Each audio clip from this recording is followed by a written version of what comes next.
The person pulling up in the BMW might have $47 in their checking account. That designer bag your coworker just bought, it costs more than her entire emergency fund. The guy at the bar bragging about his investment portfolio has more credit card debt than actual investments. And the influencer showing off their luxury lifestyle is 3 months behind on rent. A recent study found that nearly half of Americans with credit cards carry a balance month to month. Yet somehow, luxury car sales keep climbing. Designer brand revenue keeps growing. The disconnect between what people actually have and what they're willing to spend has never been wider. Welcome to the era of fake rich. Americans now owe $1.28 trillion in credit card debt. The average household carries over $100,000 in total debt. Yet somehow, the parking lots are full of luxury vehicles, the malls are packed with designer shopping bags, and social media overflows with people flaunting wealth they don't actually have. Something doesn't add up. Here's what's really happening. A massive number of people have figured out how to look wealthy while being financially broke. They've mastered the appearance of success while building nothing underneath. They project an image that crumbles the moment you look closer. Real wealth whispers. Fake wealth screams. Once you know the signs, you'll see fake rich everywhere. More importantly, you'll avoid becoming fake rich yourself, because these patterns don't just look foolish, they actively destroy your ability to build actual wealth. Let's break down the 10 signs someone is pretending to be rich. The first sign is the entry-level luxury trap. Someone buys the cheapest version of the most expensive brand. The base model BMW, the logo belt from Gucci, the starter bag from Louis Vuitton. They want the badge without the budget. Walk through any parking lot and you'll spot this immediately. A bare-bones Mercedes with manual seats and no navigation. An Audi with the smallest engine option and 0 upgrades. These cars exist because manufacturers know exactly what's happening. People want the emblem on the hood more than they want the actual driving experience. Here's what's interesting. A fully loaded Honda Accord costs roughly the same as a base model luxury sedan. The Honda has better features, more comfortable interior, superior reliability, and lower maintenance costs. But the person chasing status doesn't want a Honda. They want other people to see the 3-pointed star or the 4 rings. And it doesn't stop at the purchase price. That entry-level luxury car comes with luxury maintenance costs,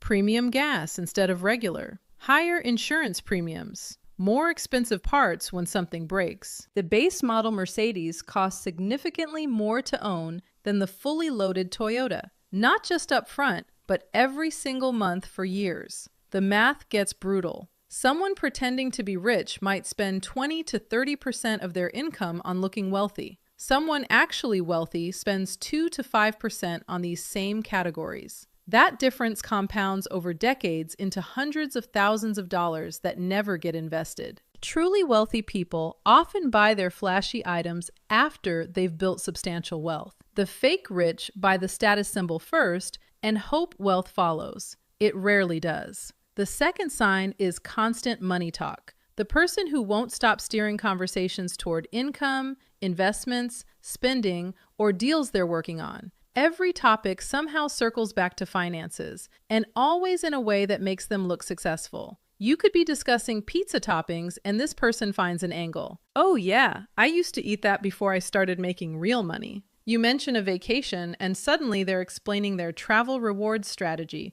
that only works because of how much they spend. You share news about a friend's success, and they pivot to their own achievements within 2 sentences. People genuinely secure about their financial situation don't need to constantly remind everyone how well they're doing. The reminder is for themselves, not you. It's external validation, filling an internal void. Watch for a specific pattern, talking about money they're about to make rather than money they've actually made. I've got a huge deal closing next month. Once this investment pays off, everything changes. I'm working on something that's going to be massive. Always future tense because the present doesn't match the image. The money isn't real until it hits your bank account. Deals fall through. Investments go sideways. Opportunities evaporate. But the fake rich talk about projected income as if it's already deposited because the reality isn't impressive enough. Another tell is confusing revenue with profit. Someone brags about their business doing $500,000 when their actual take-home was $50,000. Still decent money, but not the flex they're presenting. The exaggeration reveals the insecurity. The truly wealthy tend to be private about finances, not because they're secretive, but because they don't need to prove anything to anyone. The third sign might be the most alarming: the designer item that costs more than what's in the bank account. Someone carrying a $5,000 bag with $2,000 in savings. A luxury watch on the wrist of someone with a maxed out credit card. This happens constantly. The purchase isn't a celebration of success. It's a costume for success that hasn't arrived. There's an old rule: if you can't afford to buy it twice, you can't actually afford it. If a single purchase represents 2 or 3 months of income, that's not wealth. That's living dangerously above your means while creating the illusion of prosperity. Think about what that bag actually represents. Not accomplishment, not smart financial decisions, just a willingness to sacrifice future security for present appearance. The bag might impress strangers for 3 seconds. The empty savings account creates stress for years. I've seen people finance designer purchases, paying interest on a handbag, making monthly payments on a watch. The item depreciates while the debt accumulates. By the time it's paid off, they've spent 30% more than the sticker price on something worth half what they originally paid. People with actual wealth rarely make purchases that jeopardize their financial foundation. Their luxury items represent a tiny fraction of their net worth, not a significant chunk of their monthly budget. The fourth sign is the constant one-upper. Whatever you've done, they've done something better. Whatever you bought, they bought something more expensive. Whatever you accomplished, their version was more impressive. You get a promotion, they got a bigger one. You went on a nice vacation. They spent 2 weeks in the south of France flying business class. You bought a new watch. They explain why theirs has a superior mechanical movement, and you can hear the difference in how the seconds hand ticks. Picture this at a dinner party. Someone shares that they just closed on their first home. Before anyone can congratulate them, the one-upper jumps in. That's great, but you really should have waited for a bigger place. When I bought my first property, I made sure it was at least 4 bedrooms because anything smaller doesn't appreciate as well. The excitement drains from the room. The person who just achieved something meaningful now feels small. Or at work, you land a new client and mention it in passing. The one-upper immediately pivots to the bigger client they landed last quarter, the commission they made, the dinner the CEO bought them to celebrate. Your win disappears into their need to dominate. This isn't normal conversation. It's competition. Every interaction becomes a contest where they must win. The psychology here is transparent. One-upping comes from insecurity, not confidence. Someone genuinely successful can celebrate your wins without feeling threatened. They don't need to redirect attention because their self-worth doesn't depend on being superior in every exchange. People pretending to be rich feel threatened by any success that isn't theirs. Your good news diminishes them somehow, so they reflexively minimize your achievement while amplifying their own.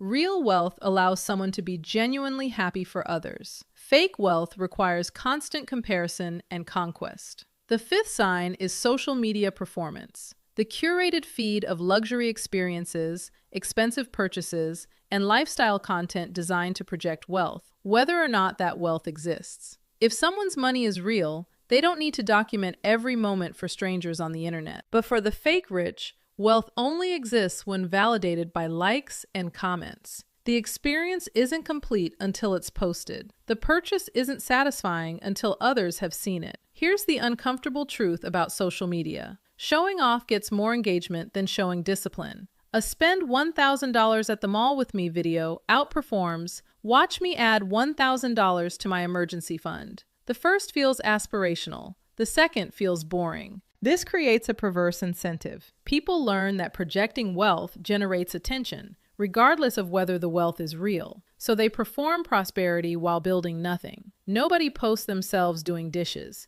Nobody films their budget spreadsheet sessions. Nobody shares the 16 hours they spent at home on Saturday because they're saving money. Social media shows highlights, not reality. But the fake rich need you to believe the highlights are their everyday existence. Watch for fake engagement, too. Some profiles have millions of followers, but comment sections full of bot accounts saying the same generic phrases. They're buying the appearance of influence to support the appearance of wealth. Layers of fabrication stacked on each other. Meanwhile, actual wealthy people often maintain minimal social media presence. They don't need the validation, and they certainly don't need strangers knowing their financial business. The sixth sign is leasing luxury cars. This deserves its own category because it's become so normalized that people don't recognize it as a red flag. When you lease a vehicle, you're paying for the steepest depreciation years, the most expensive period of a car's life, and then giving the car back. The dealer estimates what the vehicle will be worth at lease end, and you pay the difference between purchase price and that residual value, plus interest, taxes, and fees. A $50,000 car worth $30,000 after 3 years means you're essentially financing $20,000 of depreciation plus interest. Then you return it and start over with a new lease, paying those fees and that depreciation all over again on a fresh vehicle. This cycle never ends. Lease, return, perpetual payments with zero equity ever. Someone who leases continuously for 20 years has made hundreds of thousands of dollars in payments and owns absolutely nothing at the end. Leasing is one of the most expensive ways to have a car over a lifetime, but it lets people afford the monthly payment on vehicles they couldn't actually purchase. That's the entire appeal. The person driving the leased luxury sedan looks successful. The payment fits their monthly budget. What doesn't show is that they're building zero equity, paying premium insurance rates, and locking themselves into perpetual payments with nothing to show at the end. If you genuinely want a luxury vehicle for reasons beyond status, buying used makes far more sense financially. But buying used doesn't provide the new car smell and the pristine badge that fake rich requires. The seventh sign is counterfeit goods. If someone is carrying fake designer items, they're literally advertising that they're pretending to be something they're not. People who actually know luxury goods can spot counterfeits across the room. The stitching is wrong. The leather quality differs. The logo placement is slightly off. The hardware feels cheap. Everything about it screams imitation to anyone paying attention. Here's the irony. Counterfeit goods aren't even that cheap. A decent knockoff bag might cost $200 or $300. For that same money, you could buy a genuinely well-made bag from a brand that isn't pretending to be something else. Real leather, quality construction, original design, just without the famous logo. But that's not what the fake rich want. They don't actually care about quality or craftsmanship. They care about the perception that comes with the logo. So they'll pay $200 for a poorly made fake rather than $200 for a well-made original, because the fake carries a name people recognize. Some people claim they just like the design and aren't trying to fool anyone. But if that were true, why choose a knockoff of a specific brand? Why not buy something original and well-made from a company you can actually afford? The brand choice reveals the motivation. It's about the logo, not the design. Counterfeits deliver neither status nor quality. The people you're trying to impress can tell it's fake, and the item itself is poorly constructed. You've paid money to carry around evidence of your own pretense. The eighth sign is constantly promoting get-rich-quick opportunities. Not the obvious scams. Those are easy to spot. The slightly faster than normal schemes that sound almost plausible. Forex trading, drop shipping, crypto day trading, option strategies, multi-level marketing, infinite banking, some revolutionary system that's going to change everything if you just get in now. A tiny fraction of people succeed at these activities. The vast majority lose money. But the fake rich love talking about these opportunities because they operate in future tense. They're not discussing what they've built, they're discussing what they're about to build. The potential justifies the current lack of actual results. Here's how it usually plays out. Someone discovers a new opportunity and goes all in. They talk about it constantly, try to recruit friends, project massive confidence. 6 months later, they've lost money, but they never mention that part. Instead, they've already moved on to the next opportunity. Equally confident, equally vocal. The pattern repeats every year or two. A trail of failed ventures they never acknowledge, always chasing the next thing that's definitely going to work this time. Admitting failure would shatter the identity they've constructed, so they just keep moving forward, hoping the next opportunity finally delivers the results they've been promising everyone, including themselves. Real wealth is built slowly and boringly, over years or decades. It rarely comes from turning 5,000 into $1 million in 12 months. But slow and boring doesn't match the fake rich identity. They need something dramatic happening, even if that something only exists in their projections. When someone can't stop talking about their next big opportunity, their current opportunity probably isn't delivering what they claim. The ninth sign is condescending money advice. Different from one-upping, this person actively criticizes your financial decisions and tells you what you should be doing instead. You mention you're happy with your apartment. They say you should have upgraded by now given your income. You're driving a reliable used car. They question why you haven't financed something newer. You're saving aggressively. They tell you that money should be invested in whatever they're invested in. The advice is always unsolicited, and it always points toward whatever choices they've made, regardless of whether those choices make sense for your situation. Here's what's actually happening. They need to justify their own decisions. If you're succeeding with a different approach, it threatens their narrative, so they criticize your path to validate theirs. Your financial situation differs from everyone else's. Your goals differ. Your risk tolerance differs. Your timeline differs. Someone who genuinely understands money knows that different strategies work for different people. The fake rich need everyone to validate their choices because deep down, they're not confident those choices were right. Someone genuinely wealthy can acknowledge that different strategies work for different people. They don't need you to make the same choices to feel good about their own. The fake rich need everyone around them to confirm they're doing things correctly, because deep down, they're not sure. The 10th and final sign is simply overdoing it. Too many logos, too much jewelry, too strong cologne, a walking advertisement for luxury brands rather than a person who happens to own some nice things. They've seen wealthy people in movies and decided to cosplay that aesthetic. Everything screams money. Nothing whispers it.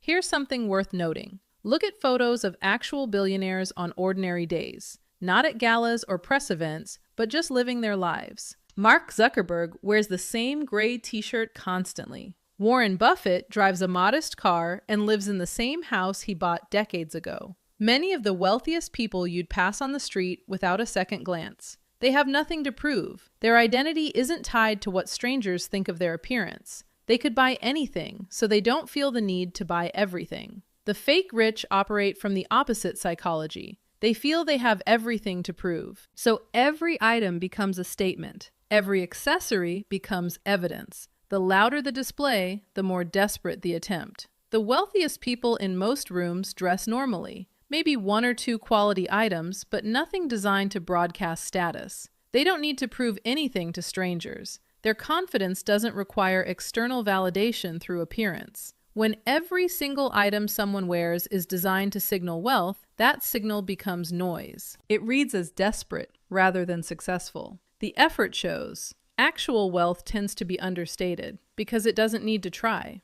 Real wealth isn't about what you show. It's about what you've built. The freedom to make choices without financial pressure. The security of knowing you can handle emergencies. The compound growth happening quietly in accounts nobody else sees. Fake wealth is a performance that gets more expensive over time. The luxury car needs maintaining. The designer wardrobe needs updating. The lifestyle needs sustaining. Every month, more money flows toward maintaining an image, while nothing flows toward building substance. The person pretending to be rich often ends up poorer than they started. The effort of appearing wealthy prevents the accumulation of actual wealth. They're running on a treadmill that speeds up the longer they stay on it, working harder and harder just to maintain an illusion that delivers nothing real. Here's what separates real from fake at the deepest level. The fake rich optimize for how things look to others. Every financial decision passes through a filter of external perception. Will this impress people? Will this signal status?